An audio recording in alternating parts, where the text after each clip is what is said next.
This is gonna be a long evening. Hey, what's up guys, Cliff here once again and welcome back to Overwatch. With enough videos in my backlog, I finally managed to clear up some time to dedicate to nothing but this project. Don't be fooled for even a second, talking about balance in a game like Overwatch is incredibly difficult. And you would think that the challenge is splitting your own opinion off of what is objective fact, but that is not at all the case. Because opinions are exactly the thing that we struggle with when it comes to balance in this particular game. Truly, it is more about what we perceive to be balanced rather than what actually is balanced. Obviously, at the time of me writing these introductory lines, I cannot tell how long the video is gonna end up being, but if it turns out to be like 15 minutes, then trust me, that is because we do need all the time we can get when it comes to this subject. With that said, I should probably stop beating around the bush and finally get into this dreaded topic. Before anything else, we need something that we can base our discussion off of. For those of you who were around for the first video in the series, that's not gonna be a problem. But if you have not watched Perception of Skill yet, then I highly recommend you go do that right now because it has all the groundwork laid out that we need before jumping into the subject of balance. For those of you who are adamant about not wanting to click off, a quick summary. We have split Overwatch into 6 main skill sets that dictate the level of expertise a player displays at the game. We have come to the conclusion that not every hero requires each of these skill sets in equal amounts, which makes Overwatch unique to many other games. We also learned that whether or not a hero is considered skillful is not directly connected to any of the previously mentioned skill sets. Players' perception of which heroes take skill and which don't often come down to how fair it feels to lose against them, how consistently they can distribute damage, and how much effort is tied to that damage being distributed. Players also put a lot of emphasis on aim-reliant heroes, while DPS characters get the most credit for being considered skillful. In our discussion today, the question is not whether or not a hero is considered skillful, but there's one simple concept we will focus on, and that is the effort invested X versus reward received Y. But this alone does not really help us, it is more to display how easy it is to get value out of a hero on its own. But as we all know, playing on an empty map all on your own doesn't give you any value whatsoever. So what's important in determining how balanced a hero is the relative counter value C. How many counters does a hero have and how do they compare in their relation of X to Y? Well, as you can probably guess, I'm not a mathematician, so I'm not going to attempt to directly quantify any of these things, meaning I will not attach any numbers to them. It's more about making our discussion a little easier. And even without directly quantifying any of these values, this concept is good enough for the purpose of our video, in which we'll compare how the heroes stack up in their effort invested versus benefit received, in addition to their relative counter value. The reason the counter value is relative rather than static is because it changes according to certain other factors that we will get into in a bit. But for our values X and Y, these will always be very easy to determine because every hero has been built with the idea of exceeding at certain things. A hero like McCree very clearly relies on good aim. The effort we invest is always the level of skill we display with our aim, and the benefit we receive are the amount of kills we get. Again, for the sake of simplicity, rather than attaching numbers to these values, we will go with low, moderate, and high. As is the nature of this subject, the problem we face even with just calling any of these things easy or difficult is the perception of the player in question. So before we even try to do any of that, let's talk about this perception first. Obviously, with me being myself and all, it's easiest for me to take myself as the first example. I am a player with a lot of experience when it comes to playing FPS games. Shooters have always been my favorite for as long as I can remember, and this is something that will very obviously impact my perception. Just for today, I need you all to throw away the idea that Overwatch is anything like what I would consider a real shooter. You might disagree once the video is over, and that is absolutely fine, but as long as we can't agree on just this right now, we won't be able to go anywhere in our discussion. Just see Overwatch as an action game. There are characters with guns that would remind you of a shooter. There's a character that punches people, another character that zaps the enemies, and so on. Just for today, Overwatch is not a shooter, but an action game incorporating many different concepts from many different genres, including FPS, MOBAs, MMOs, and so on.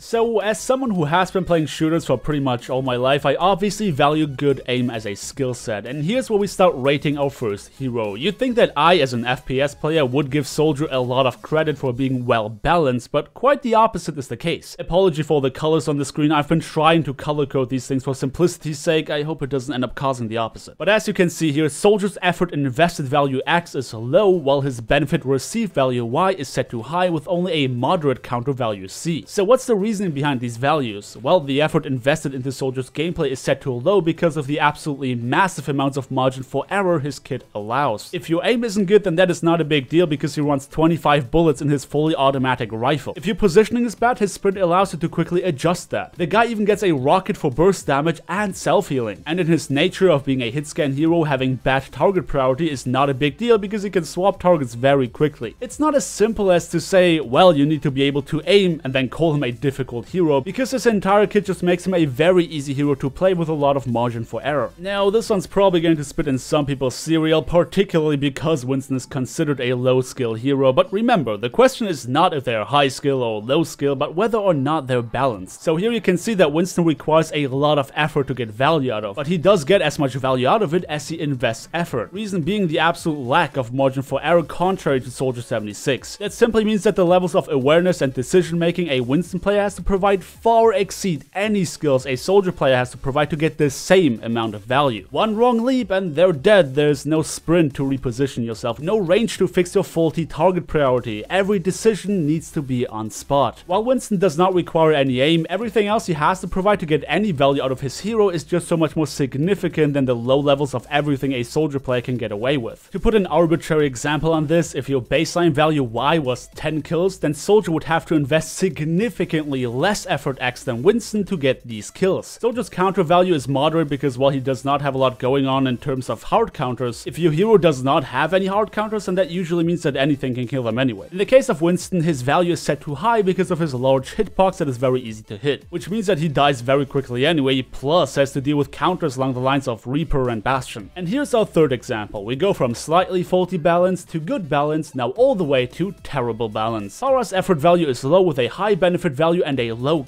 counter value? Well, that doesn't look right, does it? Reason behind these values should be very obvious. Getting value out of Pharah is very easy since she can just spam rockets behind cover and doesn't even have to land all of them directly thanks to significant splash damage. But what really seals the deal here is the fact that only a fraction of the entire hero roster can even effectively counter her. Looking at nothing but this chart, some of you might wonder, if the balance is so terribly off, then why has this not been fixed yet? Well, here's where the relativity of the counter value C comes into play. These examples have been made with an average player's skill in mind. The average player in Overwatch is not good at aiming. It simply is not a skill set that's very prominent in this game, as we lack heroes that would even require it to begin with. You can easily get away with playing Overwatch and reaching a very high rank without ever playing an aim-reliant hero. But the balance does shift very significantly once we take different levels of proficiency into account. So far, Pharah player in question runs into a McCree or Widow player who exceeds at their own hero. Pharah rarely ever stands a chance. While she only has a single counter, which is pinpoint accuracy, in the vast majority of circumstances, once the player does bring the skill to the table, she might as well be non-existent. And some of you might think that this balances itself out, right? But that's where all these arguments about Pharah come from to begin with. Players with good aim don't perceive her to be a problem, or hell, even just being lucky and getting into teams with players who are good at aiming besides yourself can make it so you never think she's particularly strong. But low-ranked players who do not provide that skill set and are unfortunate enough to only rarely get teammates who know how to aim properly would perceive her to be utterly unbalanced. Now, if I was to make a comment on that, I would say that this is terribly faulty game design. The devs are banking on this equalizing itself out. That the amount of times you run into a Pharah who's uncontested will eventually be about as much as the amount of times you run into a Pharah that's being shut down very hard. Bottom line is that Overwatch connects many different kinds of players with many different kinds of backgrounds when it comes to their gameplay experience. We all bring different skills from other games we have played before because there will be heroes in this game that benefit from what we're already good at. You don't just balance for a few set skill sets that you build your game around. Like in a shooter, you'd be more concerned with how much damage each gun does relative to another because you know everyone will be trying to get good at aiming anyway. That's the only thing there is to be good at, next to knowing the maps and using your gadgets or whatever. But in Overwatch, you bring so many people together who are all good at such vastly different things that balancing it becomes a nightmare. You want the guys who play League of Legends before to have just as much fun playing Soldier as the guy who played Call of Duty. And you want to give them both a chance to be useful for their team rather than making this character exclusive to those with shooter experience. I think at this point in the discussion, you can already roughly imagine the kind of bullcrap that devs have to deal with. They don't just create characters and try to balance them according to each other. They also try to keep in mind that players all across the ladder play their characters with different levels of proficiency. Trying to balance a hero around something that's so incredibly difficult to predict is no easy task, and they kinda dug their own grave here. With the way the game has been designed, improvement in all 6 main skill sets is simply not necessary. That means that there is no cohesive level of play that they can balance according to. They can't balance around the pro scene because these guys are the only people on Earth who play the game properly on a regular basis, as a set team of 6 that works together as a coherent unit. The absolutely vast majority of people who purchase this game play it completely wrong, and that's the challenge when it comes to balancing Overwatch. The devs refuse to accept a hero being in a place that would make them a must pick in low elo and absolute garbage tier in high elo, which is why they always try to balance them according to all different levels of play on ladder. And this, I personally believe, is a big mistake. With the way this game has been designed, some heroes will always display different levels of usefulness across the ladder anyway. The main problem I have is the direction balance has been taken in the past little while. The way they balance around players that play this game so incredibly wrong that I would as well tell them to go play something else entirely. We might not have a level of standard that allows us to say, okay, everyone in Grandmaster is a god at aiming, but there is something the devs can do. The first thing would be balance around the idea of increasing effectiveness with increasing amounts of proficiency at the skill sets your hero requires. Right now it feels like the devs try to make it so every person on Earth, no matter how good or bad at the game, is supposed to be able to be effective on every hero, and that everyone is just supposed to have fun. Taking Pharah as an example, if we nerf her splash damage, then she would definitely not be as useful in low elo anymore. But you know what that does? It forces players to genuinely get better at that hero, rather than saying,